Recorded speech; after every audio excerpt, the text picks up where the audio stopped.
Hello and welcome once again to a Hellraiser blog. Today, no fancy gadgets, no interviewer, no branding or flashy little logos and stuff coming up. Straight into the blog. Big day for us today at Hellraiser. We've got a show at York Hall. We've got 10 dates booked all on Saturdays for the coming year at York Hall, so it's going to be an exciting year. Today we've got some really good fights. Two top of the bills. We've got Tommy Tier versus TearMucha, the former ABA champion, for the Southern Area welterweight title. And we've also got Dan Woodgate, Hellraiser fighter for a long time, boxing WoodgateCamacho, the former prize fighter winner.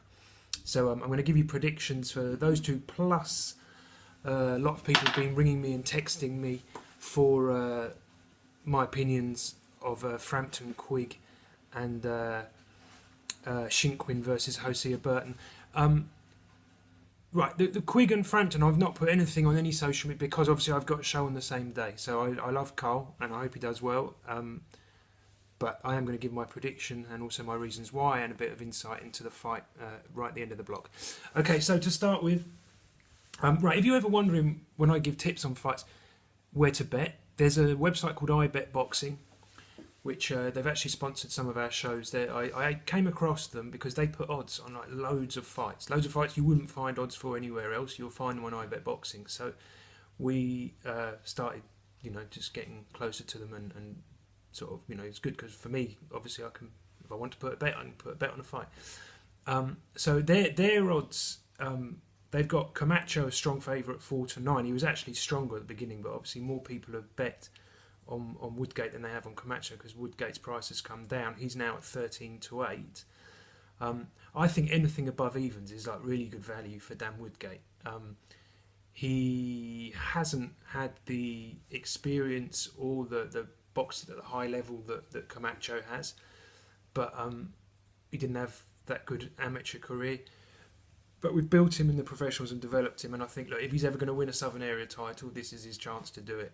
We backed him. Obviously, I won the purse bids to put the fight on for the reason that I thought, right, that's a close fight. And I think if you can get anything above evens for Woodgate, brilliant bet, because he should be below evens. He should be odds on. We'll see. Listen, we'll see. The proof is in the pudding. So that's the first one I would go for. Like, you go iBetBoxing, you get 13-8. On Dan Woodgate to beat WoodgateCamacho. I never go for, well, rarely go for points or KO or whatever. I think in a close fight, if he wins it, that's good enough information. The other fight, Mucha versus Tier, look, TearMucha was an ABA champion, although he's giving away home advantage here. He's coming to fight Tommy Tier. Tommy Tier is no slouch. He's a decent boxer. He'll definitely be ready and in good nick for the fight. For me, it's a little bit early. For me, I would have waited a bit more, but at the same time, that makes the fight more intriguing, more exciting. I've got to favour TearMucha on points for that. I would like Tommy Tier to win. Nothing against TearMucha, but Tommy Tier's boxed on my shows throughout his career, and I want to see him progress and do as well as he can. And he's a good fighter. I just think he might have progressed more before having such a hard fight as TearMucha. TearMucha is decent. He's a good boxer, can move, good punch variety. We'll see. We'll see. The proof is in the pudding again. Let's see them fight. But I go for Mucha on points in that one. The show, the Matchroom show, which is on Sky, which obviously you can bet with every bookmaker you want for that show. I think iBetBoxing, actually, they were doing a special price on the fight, so again, it's worth going and have a look.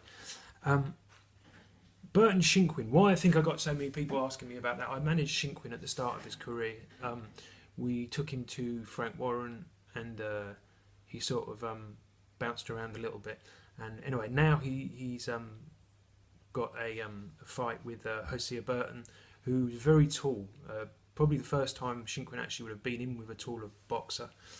I favour Burton because I think he's more seasoned and he's had a sort of a harder education in the sport. I mean, Shinkwin boxed Joel McIntyre, which was probably the one fight which was like his hardest task sort of thing. And in that, he wasn't really convincing. He did win it, but I think I'll probably edge towards Burton. I actually like Miles, so I'd like him to win if he does well. That'd be, you know, good for him, and also to upset the odds, because I know a lot of trade insiders are like favouring Burton, probably for the same reasons as I am. But I don't think he'll stop Shinkwin. I'd get him on points. The odds that are offered by iBet Boxing on that are 8 to 15 Burton, 6 to 4 Shinkwin. I'd say that's about right. I mean, there isn't great value there, because I think Shinkwin, look, if he's on his day and Burton isn't, Shinkwin can get it. The big fight, FramptonQuigg. Look, for me, I got sort of mixed feelings with this, because it's a world title fight. They both got world titles, and now they're going to, it's like a unification fight. But for me, really, if I'm honest, I love Carl. Carl is a really, really sound guy. Obviously, I worked for Barry McGuigan and Carl for a while, and I want Carl to win, and actually I think he will win. I think he wins it on points. I don't think he'll stop Quigg, because I think Quigg is quite sort of cute. Quigg actually barred me on Twitter. He blocked me, which is the only time I think I've ever been blocked by anyone on Twitter. The reason he blocked me, because what I'm going to say again, and it's fair, even I'd say Frampton, look, neither of those really won a genuine, for me, world title. Frampton beat a blown up super flyweight. I know that full well, because I was party to setting up the fight. I was working for them at the time. He's looked good since, apart from when he went away from home. He really struggled. Now, whether that's a weight problem, a weight issue or not, I'm not certain. I'm not party to any information. I don't know. But look, he didn't shine. Quigg, on the other hand, does seem to have improved and got better. But I still think Frampton's the better boxer. I think Frampton is more experienced at a high level. And what I said on Twitter that got me barred, I said Quigg lost. He was given the title, then he boxed against a Golden Boy fight. I can't remember his name, Cuban guy, and I thought he lost. That's all. You know, it wasn't much in it. I thought he lost the fight. They gave it to Quigg. So he was gifted the title. And then his fight with the Cuban guy, his name escapes me. I thought he lost that one as well, and the judges sided with him. So I just voiced my opinion. It wasn't a personal thing against Quigg. I actually made fights for Quigg at the start of his career, and he was decent, very good.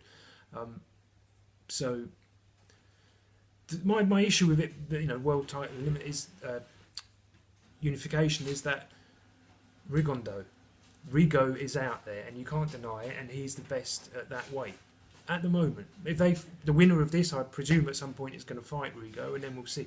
Rigondeaux defensively is in a league of his own in any weight division, probably of any time. I've never seen anything like Rigondeaux. Amazing. I mean, that's not often that you hear me say that. He is amazing defensively. But okay, so I'm going to go with Frampton on points, TearMucha on points, Burton on points, and Woodgate to win. I think he stops Camacho, but we'll see. But I think he wins. I would just bet for the win, because you can get amazing value. I mean, yesterday was 11 to 4, which is out of this world. I mean, I put it on my Twitter, I put it on my Facebook, so people that are close, that follow me, they will, or who follow the blog, they will have known my opinion of it, and probably they were the first ones to grasp the odds. But he's gone down a little bit, but you can still get very good odds on him. I'm still going with Woodgate. Listen, I've got to go to my show. Thank you for watching, guys, and I'll see you soon. Cheers, guys. See you then. Bye-bye.